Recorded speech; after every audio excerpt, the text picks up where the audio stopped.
잠시 기도하겠습니다. 사랑과 은혜가 많으신 하나님 참 감사합니다.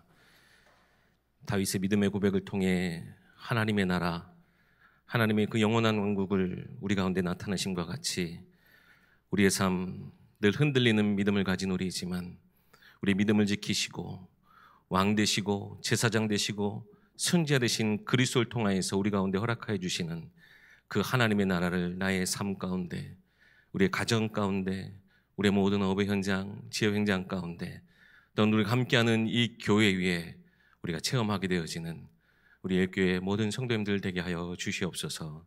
우리 주 예수 그리스도의 이름으로 기도하옵나이다. 아멘. 오늘은 우리 소요리 문답 91문에서 93문까지의 내용을 가지고 함께 나눠보도록 하겠습니다.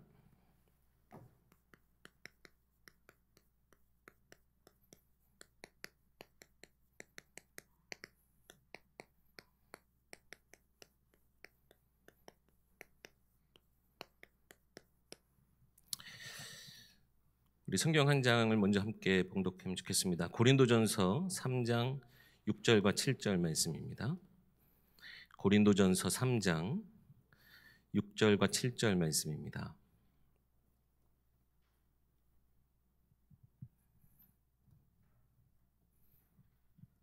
함께 봉독하겠습니다. 나는 심었고 아볼로는 물을 주었으되 오직 하나님께서 자라게 하셨나니 그런즉 심는 이나 물 주는 이는 아무것도 아니로되 오직 자라게 하시는 이는 하나님뿐이니라. 아멘. 오늘 은혜의 방편 중에 우리 성례에 대해서 함께 좀 말씀을 나누고자 합니다. 먼저 우리 소요리 문답서 한번 보여주시겠습니까? 화면 띄워주시면 좋겠습니다. 우리 91문에서 93문을 함께 보도록 하겠습니다. 제가 먼저 질문합니다. 성례가 어떻게 구원에 유효한 방편이 됩니까? 답합니다. 성례가 구원에 유효한 방편이 되는 것은 그 성례 안에 있는 무슨 힘이나 집행하는 자의 공덕으로 되는 것이 아닙니다.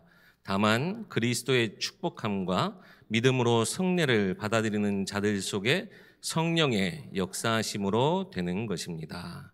92문입니다. 성례가 무엇입니까? 함께 답합니다. 성례는 그리스도께서 세우신 거룩한 예식인데 그리스도와 새 언약의 유익이 물질적인 표호에 의하여 제시되며 인쳐져서 신자들에게 적용되는 것입니다. 93문까지 함께 보겠습니다. 신약의 성례는 무엇입니까? 함께 답합니다. 신약의 성례는 세례와 성찬입니다. 제가 저희 아버지 교회에서 이렇게 교육자 생활을 했었던 데가 있습니다. 사실은 그때는 진짜 제가 이제 교육자 생활을 시작했을 때라 전도사였죠. 근데 저희 아버지 교회에 저희 외할아버지가 장로님이셨어요. 그래서 어른 장로님으로 이렇게 계셨는데 늘 평상시엔 제 이름을 부르시다가 전지영 전사님 이렇게 부르면 뭔가 교회 관련된 일을 저한테 얘기하시려고 이렇게 부르신 거거든요. 근데 하루는 전지영 전사님 잠깐 얘기 좀 합시다 이렇게 해서 딱 갔더니 아버지 흉을 보는 거예요. 그건 사실은 그냥 농담인데 뭐라고 얘기하시느냐, 아무리 목사님한테 말씀을 드려도 이 성례에 관한 부분들을 자꾸 너무 이렇게 가볍게 생각하는 것 같다라고 이렇게 얘기를 하시는 거예요. 그러면서 조금 더 이 성례에 대한 부분을 굉장히 저한테 이제 강조해서 얘기해 주시는데 이러면 정말 교회가 큰일 날 것처럼 막 얘기를 하시더라고요. 근데 당시에는 진짜 우리가 복음의 내용에 집중만 해도 막 모자랄 때였거든요. 그 복음 안에 있는 내용이 너무나 귀해서 막 거기 집중해도 모자랄 때였는데 그러다 보니까는 저희 외할아버지 장로님 보시기에는 이게 자꾸 성례에 대한 어떤 형식적인 것들, 이 틀들이 자꾸 생략되고 뭔가 이렇게 자꾸 가볍게 여겨지는 것 같이 느껴지셨는가 봐요. 그래서 전지영 전사님 절대 나중에 그러지 마시라고 아버지 흉을 보는 것처럼 그렇게 말씀하셨는데, 저는 저희 아버지의 어쨌든 그 목회 속에서 얼마나 우리가 성례의 그 기쁨의 응답들을 우리가 주목해 주시는지 말씀을 통해서 듣는 것도 분명히 이해가 되고, 저희 할아버지 장로님 말씀하셨던 그것이 얼마나 또 중요한지 깨닫게 됐어요. 그러니까 절대 가볍게 이것을 여겨서는 안 된다 얘기하신 거겠죠. 그리고 그 과정이 절대 그냥 과정으로서 끝나면 안 된다라는 그 얘기를 하신 거겠죠. 그 실제로 제가 이제 교회를 그래서 사역지로 옮기게 되면서 제가 청년 사역을 할 때 굉장히 오랜만에 나온 청년, 어려서부터 신앙생활하다가 청년이 돼서 이렇게 교회에 회복한 이 청년을 두고 제가 이렇게 세례에 관련된 것 이렇게 진행하다가 이 청년이 또 낙심해가지고 굉장히 오랫동안 또 신앙생활 놓치는 걸 봤어요. 그래서 이것이 우리가 진짜 간과할 부분은 아니구나 라는 생각이 분명히 들었던 때가 있었거든요. 오늘 이 성례에 대한 것입니다. 이 성례가 어떤 의미를 가지고 있는지 오늘 한번 살펴보도록 하겠습니다. 먼저 우리가 계속해서 십계명을 통해 우리가 하나님 앞에 절대 빠져나올 수 없는 완전한 죄인임을 우리가 고백하게 되죠. 인정하게 됩니다. 내가 하나님의 법 앞에 내가 죄인이구나. 이것을 깨닫게 됐을 때 하나님은 거기서 끝난 게 아니죠. 하나님은 우리를 가만히 두지 않으시고 우리에게 하나님 자녀의 응답을 누리게 하기 위해서 이 은혜의 방편들을 우리 가운데 주시는 거예요. 말 그대로 구원의 길, 구원으로 이룰 수 있는 하나님의 응답을 우리 가운데 열어주신 것이죠. 그것이 제가 지난번에 한번 말씀드렸던 이 세 가지였고 우리 지난주에 먼저 말씀으로 나눴던 것이 말씀이었죠. 하나님의 말씀. 그리고 오늘 성례. 그리고 마지막 기도에 대한 이 세 가지인데요. 말씀은 지난주도 우리가 나왔지만 그 안에서 하나님께서 우리에게 믿음을 얻게 하십니다. 들음으로써 우리가 믿음을 얻을 수 있도록. 이 성례에 대한 것은 이 믿음은 사실 우리 안에 있어서 근데 다른 것 드러나질 않잖아요. 그래서 이 성례는 이것을 우리가 눈으로 볼 수 있도록 표징으로 세워두는 것입니다. 눈으로 볼 수 있게. 어떻게 보면 예식을 통해서 우리 안에 허락되어진 이 믿음을 더욱더 견고히 세워나가는 과정인 거죠. 기도의 생활은 이것을 더 풍성하게 만드는 과정이고요. 이 과정을 통해서 우리가 은혜의 방편들을 살펴보고자 합니다. 그래서 오늘 첫 번째로 우리 91문에 해당하는 내용인데요. 이 은혜의 방편, 이 성례가 은혜의 방편으로서의 어떤 효력을 가지게 되는가? 우선은 분명히 말합니다. 이 방편 자체는 그 자체로서는 효과가 없습니다. 여러분, 성경은 누구나 읽을 수 있어요. 베스트셀러죠. 사실은 어디에 나가도 다 있을 수 있어요. 누구나 이 성경을 읽을 수 있는데 이 성경을 읽을 때 하나님이 은혜 주시는 것은 모두에게는 아니죠. 요즘은 진짜 유튜브만 켜도 진짜 기라성 같은 목사님들, 거성 목사님들의 정말 우리가 말씀을 들을 수 있어요. 옛날 것도 막 끌어다 들을 수 있어요. 근데 누구나 말씀은 들을 수 있지만 그 말씀 속에서 은혜를 받는 것은 모두에게는 열려있지는 않죠. 방편 자체로서는 사실상 효과가 없습니다. 오늘 본문에도 나는 심었고 아브론은 물을 주었으되 오직 자라나게 하시는 이는 하나님뿐이시다. 우리가 아무리 이러한 방편을 통해서 우리가 해도 결국 이 모든 효력은 어디서부터 나온다고요? 하나님께서부터 나온다고요. 말씀이나 이 성례 자체에서 마법적인 능력이 딱 하고 나오는 게 아니에요. 세례를 받는데 우리 이번 주 말씀처럼 우리가 아름다운 사람으로 변모되어진다. 그러면 앞다퉈서 세례를 받겠죠. 세례를 받았더니 피부가 좋아지고 세례를 받았더니 갑자기 아름다워지고 그럼 피부과 갈 일도 없고 다른 데 성형외과 갈 일도 없고 다 교회 세례 받으러 오겠죠. 마법적인 어떤 변화가 일어나는 게 아니에요. 즉 사람이나 어떤 예식으로 되어지는 것은 아니다. 또한 사람의 행위나 어떤 자격 등에도 이 은혜 주는 힘은 없어요. 실예로 구약의 때이긴 하지만요, 요셉이 감옥에 끌려갔을 때 성경 창세기 39장에 보면 간수장에게 은혜를 입었다라는 표현이 나옵니다. 구약시대는 사실 모든 것을 통해서 하나님 자연 만물을 통해서도 하나님의 은혜를 나타내셨죠. 누굴 통해서 근데 은혜를 베푸셨어요? 간수장을 통해서. 어떻게 보면 하나님과 요셉과 아무 상관이 없을 것 같은 그 사람을 통해서 하나님 은혜를 주셨어요. 사람이 사실은 주요하지 않다는 얘기예요. 그렇다고 아무나 하나님 통해서 막 은혜를 주신다? 그것은 아닙니다. 아무 막 방편을 통해서 하나님 주신다? 절대 그것은 아닙니다. 하나님이 주시기 때문에 모든 것을 통해서 주실 수 있는데, 특히 우리 신약 때 하나님 교회를 통해서 제정하신 것은 바로 이 말씀과 성례라고 하는 거예요. 근데 실제 이 교회가 나중에 변질되어서 우리 카톨릭에는 어떻게 됩니까? 실제적으로 이 교회에서 제정한 이 성례 행위 자체가 은혜의 힘이 있다, 은혜의 효력이 있다, 은혜를 전달한다라고 이야기합니다. 그래서 화제설이라고 하죠. 실제로 미사를 드릴 때 그것이 예수님의 몸으로 바뀌어져서 실제적으로 은혜를 끼친다, 이런 얘기를 하고요. 그래서 우리 개혁된 교회는 이것을 부정하고 뭡니까? 성령의 내적 역사 없이는, 성령께서 내 안에 역사하시는 그 하나님이 주시는 것이 없으면 아무 효력이 없다라고 우리는 고백하죠. 그러면 도대체 이 효력은 어디서부터 나옵니까? 이 효력이 어디서부터 나옵니까? 오직 하나님께로부터 나옵니다. 특히 하나님 이것을요, 우리에게 약속하셨어요. 하나님이 우리에게 약속하신 방편입니다. 말씀을 통해, 이 성례를 통해서 너희가 이것을 기념하고 이것은 나를 기억하라. 그럴 때 하나님이 그 모든 것들을 통해서 우리에게 은혜를 끼쳐주시겠다라고 하는 거죠.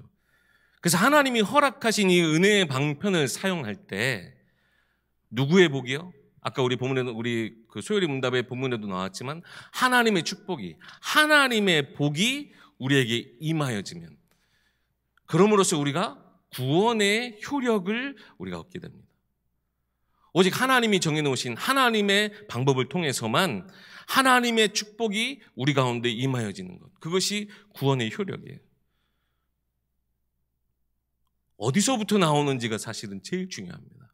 누가 이것을 주시느냐가 사실은 중요한 거예요.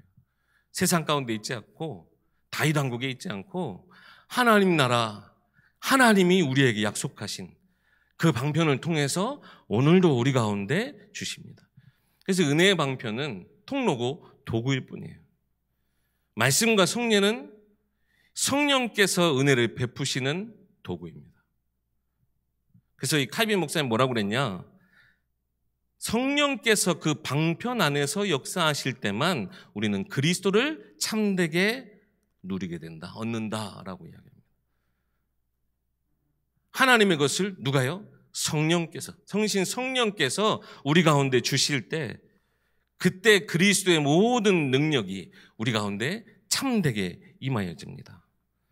그래서요, 이 효력의 통로가 누구시냐? 바로 성령. 이 성령 하나님의 역사를 통해 우리 가운데 임하여집니다.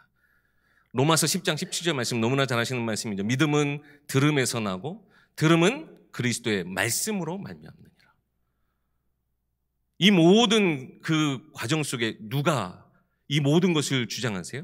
성령께서 일하심에, 성령은 스스로 말하지 않고 하나님이 약속하신 것을 우리 가운데서 일하시는, 역사하시는 하나님이세요. 이 모든 것이 하나님 우리에게 주신 축복의 길이라는 거예요. 아까도 말씀드렸다시피 누구나 성경을 읽을 수 있어요. 누구나 말씀을 우리가 받을 수 있어요. 근데 그 속에서 오직 성령께서 그 말씀을 믿음으로 받게 하십니다. 이 믿음도 하나님 우리에게 주신 선물이라고 하죠. 하나님이 은혜라 합니다. 이 믿음으로써 이 말씀을 통해서 구원의 효력을 얻게 하신다. 뿐만 아니라 이 말씀이 우리 가운데, 우리의 삶에서 어떻게 실현되고 성취되어지는가. 그래서 이 성령의 역사 우리가 많이 체험하면 체험할수록 우리 삶에 하나님의 나라의 증거들로 풍성해지는 것입니다. 세상 나라의 것들, 세상의 흐름에 따라 무엇이 성공이고 무엇이 행복의 조건이고 무엇이 우리의 인생의 방향이냐, 이런 것들로 가득한 내 삶이 말씀을 통해서, 이런 은혜의 방편들을 통해서 세상의 것이 아니라 하나님 나라의 것이 내 삶에 있을 때 우리에게 참된 구원의 축복이 누려지게 되는구나. 그리스도가 진짜 내 삶의 능력이 되어지는 삶으로 우리가 변화되어지는 겁니다. 그래서 이 믿음이 없는 자에게는 동일한 방편이 아무 효력이 없는 거예요. 여러분, 여기 계신 것이 우리가 정말 감사해야 될 이유가 뭡니까? 부족한 저를 통해서도 하나님의 은혜를 허락하신다는 거예요. 말씀을 믿음으로 받고자 하는 여러분에게 하나님은 은혜를 준비하셨다가 여러분이 믿음으로 이 말씀을 받을 때 하나님이 구원의 응답들을, 하나님 나라의 비밀들을 허락해 주신다는 거예요. 좀 이따 우리 찬양할 때 감사의 찬양을 하시기 바랍니다. 기도하는데 주여 주여 우리가 달라고 기도만 하지 마시고 먼저 내 모든 것을 회복하신 하나님 앞에 감사의 기도를 먼저 회복하시기 바랍니다. 이것이 하나님 우리에게 주신 구원의 방편이에요. 그래서 성령의 내적 사역, 내 안에서 내 삶 가운데서 역사하시는 이 내적인 사역이 우리의 이런 외적인 방편들과 함께 이루어질 수 있도록 분명히 말씀드립니다. 이것은 우리의 노력이나 열심으로 되어진다는 것은 절대 아닙니다. 우리가 노력을 많이 하고 신앙생활에서 우리가 열심히 하면 이 성령의 내적 변화 없이도 우리가 되어진다. 절대 그것이 아니에요. 혹은 50대 50으로 성령의 역사 50, 우리 이 외적인 은혜의 방편 50, 이것이 잘 조화가 되면 우리가 이것을 누릴 수 있다? 절대 그렇지 않아요. 성령의 내적 역사, 이 성령의 일하심과 역사하심이 우리의 이 외적 방편과 그냥 하나님 우리 가운데 힘써 하나님을 알라 말씀하시잖아요. 우리 강단에서 늘 선포되는 게 뭡니까? 간절함과 사모함과 그 청종함이 있는 자에게 성령은 더 확실하게 역사하세요. 우리에게 이미 약속하신 것을 더 풍성하게 채우시는 거예요.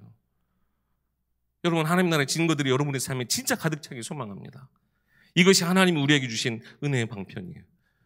어떻게 보면 보이는 이런 수단들, 말씀, 성례, 기도, 이것이 어떻게 보면 우리의 종교 생활의 틀이 되지 않도록 내 안에 성령께서 역사하심에 말씀이 진짜 말씀되고 내 삶의 성령 하나님께서 정하신 그 길을 따라서 우리가 날마다, 성찬은 꼭 1년에 2번 해야 된다 정해진 건 없거든요. 날마다 이 성령의 축복을 누리셔도 돼요. 오늘도 하나님 내 머리부터 발끝까지 기름 부어 날 세워주세요. 하나님 성령으로 충만케 해주세요. 세례의 축복을 여러분 날마다 누리시는 거예요. 여러분, 오늘 내가 지금 하나님 음식 내게 주신 것 감사하며 지금 내가 음식 앞에 식사 자리에 있습니다. 하나님 이 자리가 성찬의 자리가 되게 해달라고.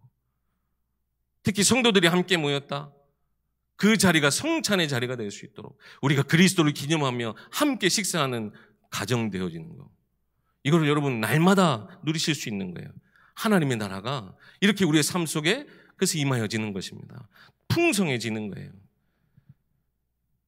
우리가 힘써 여호와 하나님을 알고자 할 때 하나님은 우리에게 예비하신 모든 하나님 나라의 축복을 허락하여 주십니다. 또한 우리 성례 하나는 또 우리 세례받고 입술로 고백하는 그 자리이기도 하지 않습니까? 우리 입술의 고백. 내 삶의 주인은 하나님 당신이십니다. 내가 지금 너무나 힘들어하는 이 문제의 모든 상황의 주인이 하나님 당신이십니다. 내 자녀의 인생의 주인이 하나님 당신이십니다. 이런 입술의 고백들을 통해 하나님은 성령을 통해 역사하실 것입니다. 그래서요, 우리가 더욱더 주의하여 적용할 것이 있는데요. 먼저 우리가 말씀을 받을 때마다 이 말씀을 듣는 행위 그 자체보다 중요한 게 무엇이냐? 우리 말씀을 받는 태도인데요. 우리 지난주 목사님 말씀하시기도 하셨죠. 어쨌든 이 말씀의 강도의 권은 우리 교회에서 정한, 우리 노에서 또 이렇게 안수를 해준 우리 배동현 목사님께서 안수 받으셨는데, 어쨌든 허락된 자를 통해서 우리 말씀이 선포되지만 사실상 말씀을 선포하는 자만큼 중요한 게 누구예요? 말씀을 받는 여러분의 자세도 똑같아요. 말씀 앞에 완전히 순종하고 복종하는 자세. 말씀을 가지고 참고하거나 판단하고자 할 때 이것은 어느덧 하나님의 은혜의 방편을 나 스스로 누리지 못하게 돼요. 저 같은 경우도 이제 저희 아버님 목사님이셨으니까 제가 어려서는 사실은 그 말씀 속에서 아버지의 말씀으로 들리는 것을 제가 제 하나님 말씀으로 듣기까지 참 어려웠어요.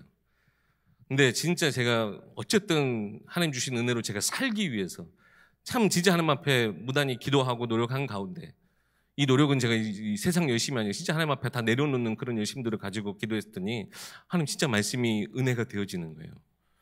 근데 또 한 번 시련이 있었어요. 제가 이제 전도사가 되고 나니까 꼴에 저도 설교한다고 저희 아버지의 설교를 제가 막 이렇게 얼마나 교만한지. 지금도 제가 어쨌든 교육자실 이렇게 담당으로 있다 보니까 우리 이렇게 사실 저도 말씀 앞에 참 많이 겸손한데, 우리 다른 목사님들 이렇게 말씀하실 때, 특히 우리 배동현 목사님이나 우리 박성주 목사님 이제 안수 받으신 지 얼마 안 되셨는데, 뭔가 이렇게 도움이 되는 것들에서 좀 이렇게 알려주면 좋겠다, 이런 것들을 가지고 제가 가끔씩 볼 때, 그러면요 분명히 말씀에 100% 은혜 못 받을 때가 많아요. 말씀 그 자체는 말씀으로 받아야 그 속에서 하나님 내게 주신 은혜가 분명히 있는데, 말씀에 여러분 순종하셔야 돼요. 메신저도 너무나 중요합니다. 메신저가 어떻게 말씀을 묵상하고 하나님의 말씀을 심부름하느냐, 때로는 메신저의 삶도 너무나 중요하죠. 근데 그만큼 말씀 받는 여러분도 너무나 중요해요. 하나님 은혜의 방편인데 여러분 무엇을 준비하고 계십니까? 이 은혜의 방편을 온전히 누리기 위해서 여러분 어떠한 열심과 노력하고 계세요? 그래서 여러분 진짜 말씀에 순종하셔야 돼요. 사람의 말이 아니라 하나님의 말씀입니다. 뿐만 아니라 이번에 그래도 어쨌든 우리가 이 YBS가 계속 이렇게 소요리 문답으로 갔는데, 지금 이번 주 토요일부터 이번 다음 주일부터 세례 교육이 시작이 됩니다. 실제 우리의 성례 과정들을 우리가 겪게 되는데 딱 지금 이렇게 됐어요. 우리 성례에 참여하신, 특별히 우리 세례 참여하시는 분들 위해서도 많이 기도해 주셔야 되는 것이, 그것이 믿음의 마음을 가지고 임할 수 있도록. 그냥 때가 됐으니까 받는 거 절대 아니고, 어떠한 이게 내가 이 교회 세례 교인으로서 지나가는 과정 절대 아니고, 아까 우리 말했던 나의 입술의 고백이 교회 앞에, 우리 공교회 앞에서의 고백이 하나님 앞에서의 고백으로 받아들여지고, 우리 모든 성도들은 그러면서 우리 교회가 영적 부흥, 사실 한 사람 세례교인이 늘어나는 그 수준 아니에요. 우리 교회가 영적 부흥을 함께 보는 자리이기도 해요. 그 세례 받는 분들이 다 믿음의 고백, 마음의 믿음의 고백을 할 수 있도록 기도해 주셔야 돼요. 다시 우리 본문으로 돌아오면, 결국 모든 것을 잘하게 하시는 이는 오직 하나님뿐이라 그랬습니다. 말씀을 전하는 자, 말씀을 받는 자, 이 성례에 참여하는 여러분들, 우리 1년에 2번 하니까 우리 성찬도 그냥 여러분 준비하지 마시고 여러분 진짜 기도하시면서 준비하세요. 분명히 하나님의 큰 은혜가, 큰 감사와 감격이 그 속에 분명히 있어서 여러분 진짜 하나님의 무한하신 그 사랑을 체험하게 될 줄 믿습니다.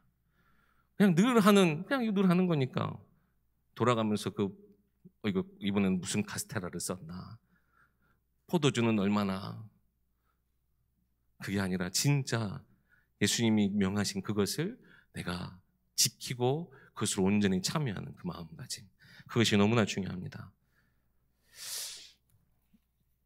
두 번째로 볼 것이 우리 성례의 정의와 의미.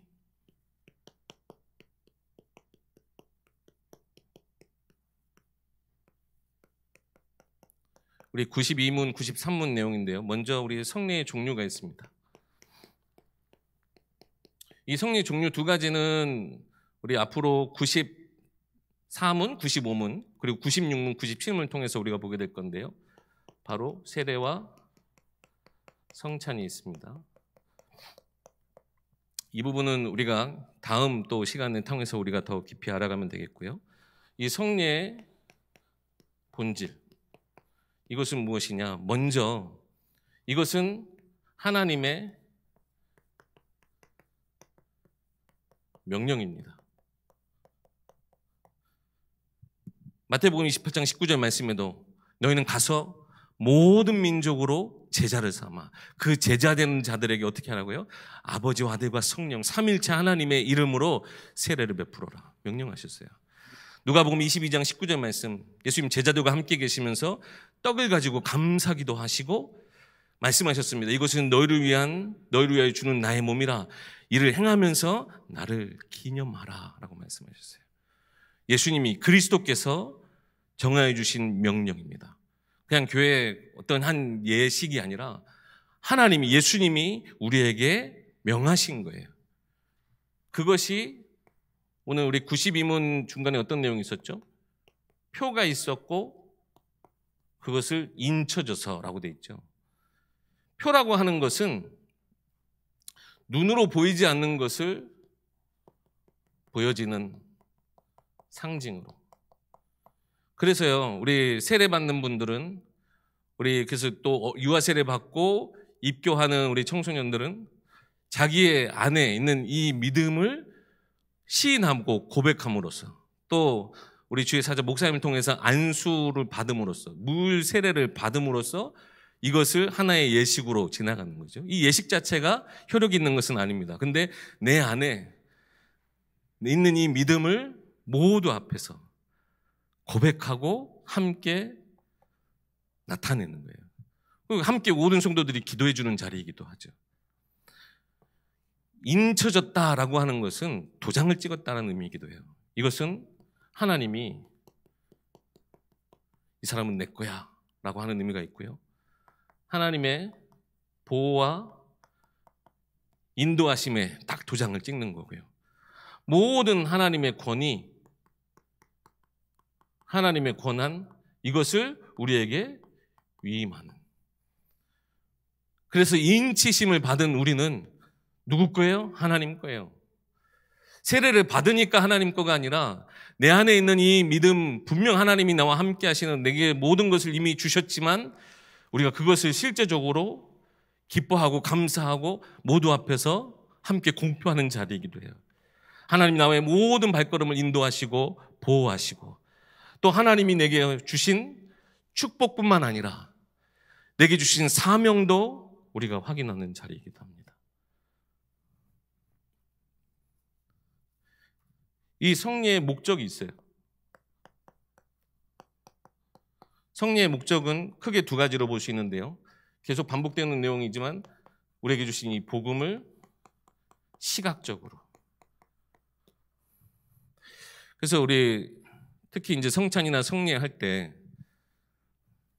보통 이제 목사님들 막 가운을 입고 계시기도 하시고, 우리 목사님 그냥 정장 입고 하시기도 하시는데요. 우리 장로님 이렇게 떡 나눠주시고 잔 나눠주시는 장로님들은 평상시에는 정장 입기도 하시고 좀 편한 복장도 입긴 한데, 특히 성례 때는 어때요? 막 이렇게 특히 검은 막 이렇게 옷을 입고, 그 다음에 막 피아노 반주가 굉장히 막 이렇게 무겁게, 어떻게 보면 뭐 좀 이렇게 잔잔한 찬양을 계속 해주고 분위기를 싹 만들어가요. 또 나는 아직 잘 모르는데 옆에 사람이 어때요? 막 그 안에서 기도하면서 막 이 분위기 자체가 쫙 뭔가 거룩하게 딱 잡혀져요. 거룩한 예식으로 이것이 진행되어져서 우리가 그 거룩한 예식에 참여해서 우리가 거룩해지느냐? 그것은 아니죠. 근데 아까 말씀드렸던 것처럼 이러한 것이 우리가 더 이것을 가볍지 않게 받게 하는 요소가 되기도 합니다. 그래서 사실은 이 성찬의 그 떡을 아이들이 먹으면 어때요? 근데 그것을 특히 세례교인으로 제한하는 이유가 뭡니까? 의미 없이 먹지 말라고. 함부로 먹지 말라고. 저는 예전에는 그거 진짜 의미 없이 먹으면 죽는 줄 알았어요. 진짜 지옥 가는 줄 알았거든요. 근데 그건 아닙니다만, 그 신앙에 있어서 하나님께서 우리에게 주신 은혜의 방편을 가볍게 시작하게 되기도 하는 거죠.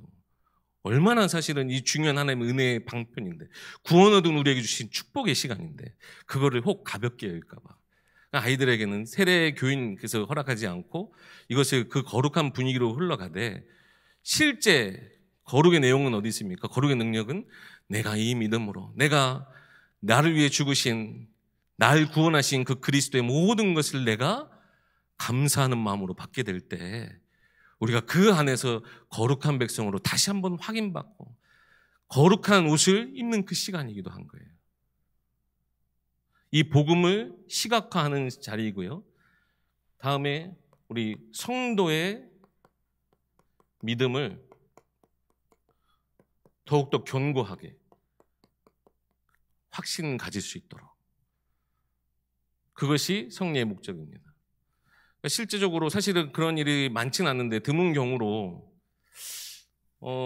세례를 먼저 좀 이렇게 주고 믿음이 좀 더 성장하길 바라는 마음에 세례를 권유하기도 해요.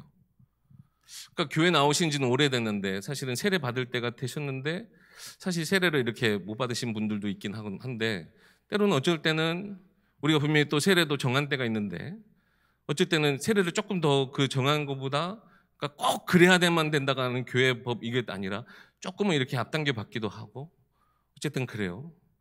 예외를 두는데 그럼으로써 기대하는 것이 무엇이냐면 이 성례의 이 거룩한 예식에 참여함으로써 내 믿음의 고백과 이 방편에 내가 참여함으로써 더 큰 믿음을 기대하는 마음으로 사실 이 성례를 같이 참여하게 하는 경우도 드문 경우도 있습니다. 근데 그 대표적인 예가 사실은 유아세례이기도 합니다.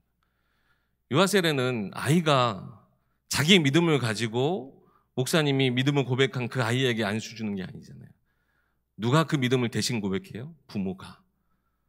하나님, 내 품에 안겨주신, 내 손에 맡기신 이 아이가 하나님 것 되게 하실 줄 믿습니다.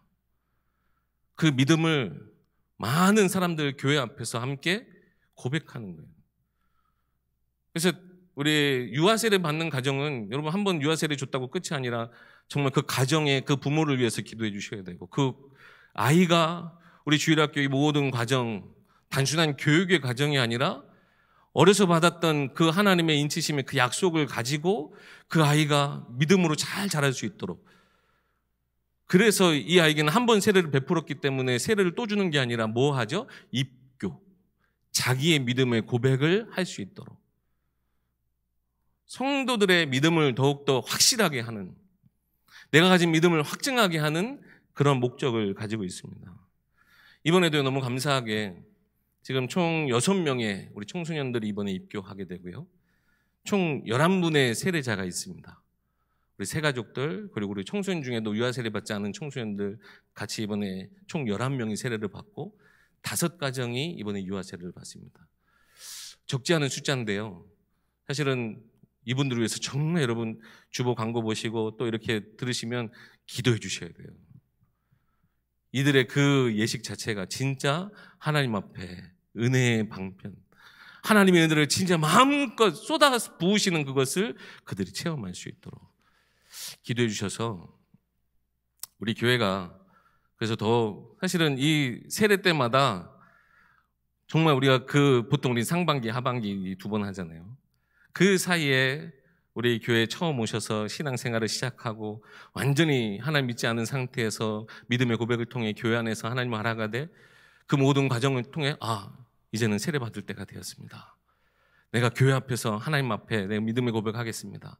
내가 세례를 받겠습니다 하는 그 과정들이 늘 있을 수 있도록, 그래서 그분들이 그 세례 받은 이 은혜 방편을 통해 더 깊은 하나님과의 말씀 소통, 은혜 방편 또 하나는 굉장히 중요하게 남아있죠. 기도의 삶을 그들이 가짐으로써 하나님이 그들을 하나님 나라 백성으로서 더욱더 온전히 세워나가는 그 과정들이 되어질 수 있도록, 이 성례가 그래서 그냥 단순히 그냥 연례 행사, 그냥 때 되니까 받는 절대 그게 아니고, 여러분도 그냥 우리가 성찬 가볍게 여기지 마시고 진짜 이번에 성찬은 더 의미를 생각하시면서 하나님 내게 구원받은 나에게 은혜의 통로가 되게 하신 이것을 여러분 정말 깊이 누리는 우리 모든 예일교회 성도들 되게 소망합니다. 결론으로 좀 말씀을 좀 정리를 해드리면, 은혜의 효력은 성령과 믿음으로 완성이 됩니다. 성령, 하나님께서 우리에게 택하신 그 은혜의 과정 속에 성령을 통하여서 또한 우리의 믿음을 통해 완성되어지고, 다시 한번 말씀드리면 은혜의 방편은 그 자체는 효력이 없습니다. 단 그 은혜의 방편들을 통해 우리가 더 우리 안에 있는 믿음을 확증하고 더 그 안에서 우리가 큰 믿음을 가질 수 있는 한 단계의 영적 성장의 시간표가 됩니다. 그 모든 것에는 성령께서 내 안에 역사하심으로 이 모든 것이 되어지고, 이 방편을 믿음으로 받을 때 실제적인 구원, 우리가 분명히 하나님 자녀, 하나님 백성, 하나님 나라의 축복을 누리는 자인데 이것을 은혜 방편들을 통해서 우리의 삶에서 더 깊이 누리게 됩니다. 여러분, 이 구원의 응답들을, 이 놀라운 하나님의 나라의 백성들의 살아가는 그 비밀들을 여러분의 삶에서 깊이 체험하시는 우리 이렇게 성도님들에게 소망합니다. 우리 합심해서 함께 기도하도록 하겠습니다. 먼저 이번 주 우리 강단 말씀 주신 것처럼 하나님 우리에게 먼저 택하여 주시사 이미 완성되어진, 이미 임하여진 하나님의 나라를 우리 가운데 허락하셨습니다. 그것이 우리가 말씀과 성례, 하나님 내게 명하신, 하나님 우리의 삶에 주신 그 모든 시간들을 통해서, 기회들을 통해서 하나님을 우리가 누리고 하나님 나라를 내 삶에, 특히 내 가정에, 내 삶에 정말 우리가 실현시켜 나아가는 축복의 통로로 나 또한 세상을 향한 하나님의 살리는 은혜의 방편이 되게 해달라고, 축복의 통로가 되게 해달라고 이 시간 다 같이 합심해서 함께 기도하도록 하겠습니다. 살아계신 하나님 참